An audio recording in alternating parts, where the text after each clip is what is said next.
Now, I guess the mindset is the one thing the coach stressed, and I wonder from a player's perspective how it's changed or if it's changed based on last Saturday's result. I mean, whether you're winning every game or you lose one here or there, you can't. If you say one game at a time while you're winning, you have to stay true to that when you lose a game.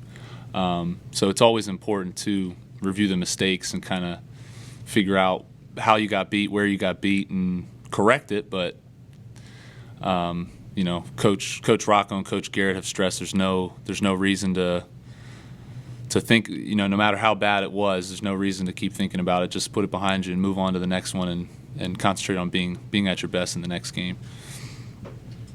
David, that was going to be you kind of answered it, but, do they focus more on let's correct what was wrong last week, or is it like that was so bad, let's just forget about it and move on and not even talk about it? We focused on some of the corrections, but then we kind of moved on into, focusing on our fundamentals and ourselves.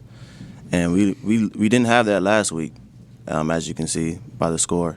It was small things like footwork, and tackling, and pursuit angles. And I know yesterday in practice we looked pretty good in doing that.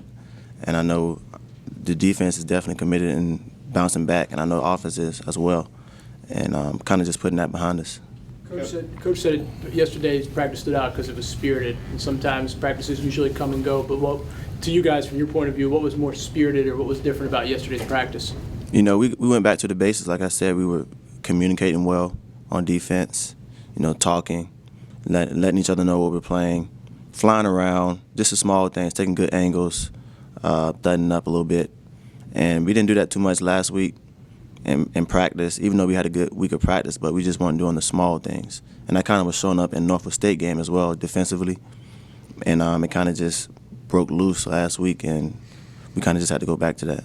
Yeah, I think there was just more energy. Coach Garrett always says once you cross that line into practice, there's nothing you're going to have to practice, nothing else you can do. So why not have fun doing it and kind of be enthusiastic? And I think we definitely did that yesterday. And even I think we did our show teams, and our show teams were giving full effort, just really concentrating on giving the other side a good look. Because we understand the importance, obviously coming off the loss, and I think we want it that much more to get back on track. So there's just a little bit more, I think, enthusiasm and energy out there.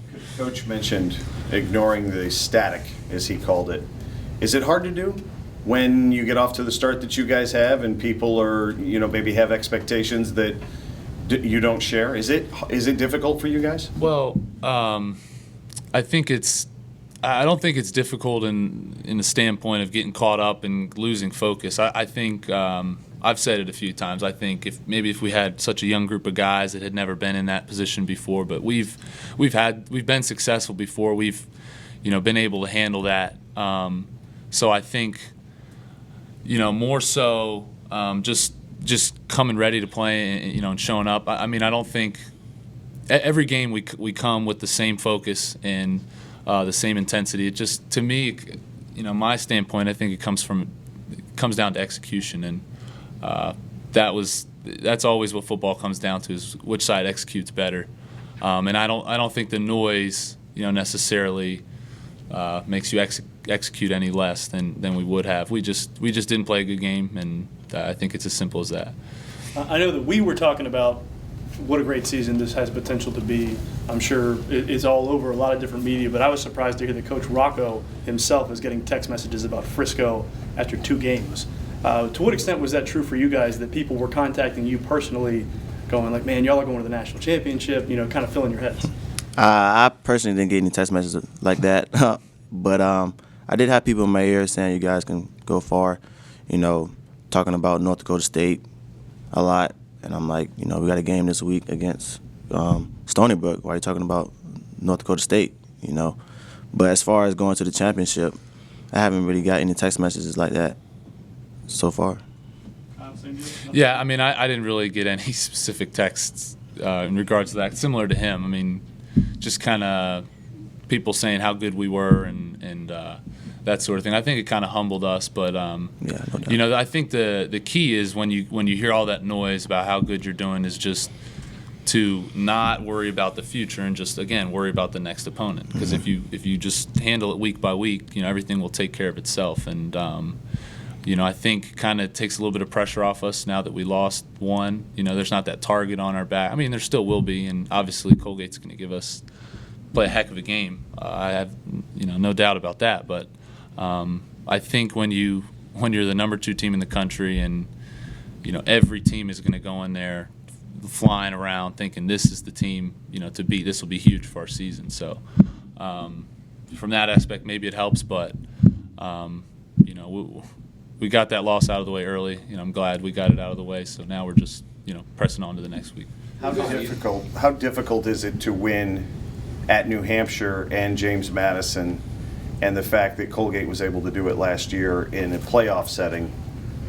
How much does that get your attention on both sides of the ball? That was pretty, eye-catching for me, because when we went to New Hampshire last year, just the whole place itself. No offense to their team and their school. It was not in the mood. Their weather was bad, and to go in there and play the game that they did, props to them. Then on top of that, going to JMU. JMU is a tough place to play in. With their stadium, their fans, and the team itself. JMU is a great team, and for them to go beat both of those teams on the road, props to them. So there's no doubt I'm going to this game playing this like it's a championship. To be honest, I'm almost glad that they did win those 2 games, just because otherwise, I don't think anybody really knows Colgate that well. So just to be able to put 2 and 2 together and say, hey, look, we know everything about New Hampshire and JMU. They beat both of them last year. So, again, just gives you that much more drive and that much more realization that this is another outstanding team that we're going to play. So, we have to be ready to play, and we have to execute better than we did last week in order to win. Kyle, you're a junior, Brian's a senior, but you came in together. And from the time you did, there was a connection that appeared. What made that comfortable and easy for you? Well, I think Brian is very, very knowledgeable about the game, and myself, I think that's one of my strengths, is just understanding the game, understanding coverages and all that. And Brian was very natural at that. I think it's kind of rare at the receiver position for people to understand, leverage and coverages and all those little details that can make a good player great. And since Brian's freshman year, that was one of the things I recognized, was that Brian understood all that, and I knew that would set him apart. And just even besides from that, just his skill set in general, I could tell, since his freshman year, and his speed and all that. So I knew he was going to be great. But I think me and him have connected because I can always talk to Brian and ask, hey, how was the corner playing? How the safety role? The kind of coverage details and stuff. Even in game, I can go to him and he'll give me an accurate response and a depiction of what was on the play when I necessarily can't see it as well as he can. So that helps me a ton. Hey Kyle, where are you at with your young running backs now after they have a game under their belt without Gordon, not only running the ball, but all those little things that you kind of talked about with Brian, blocking, where they're supposed to be, schemes, all of that? Well, it's difficult, and I recognize that because it was difficult for me when I came in, and just trying to help them out as much as I can. And I heard Coach say, just whether it's in the shotgun, hey, you got this guy, or just reminding him and making sure they know what they do. And I always say, hey, if you go out there and on a certain play, your head spinning, you don't know what's going on, ask me. I don't want to call the play without you asking me, especially if there's time on the clock. I'll try to help them out. So, but I think they're getting further along, and each week they're going to get further along. And they're young and they're inexperienced, but each week, the more experience that they get, I think they'll excel, and they'll be cleaner in pass protection and just have more confidence running the ball and catching the ball out of the backfield too. Kyle, you've, as you said before, you've cited the experience and how that makes you guys have been successful before. Does that also help coming off a loss like this, knowing you guys have been through these lumps before, and maybe give you a little bit more confidence that, hey, bouncing back really isn't new or a challenge, as much of a challenge for this group? Right. And running the table in this league is very, very difficult, and I think everybody understands that. So I don't think after the game, we were all very disappointed, but we weren't too defeated saying, oh, wow, everything that we worked for.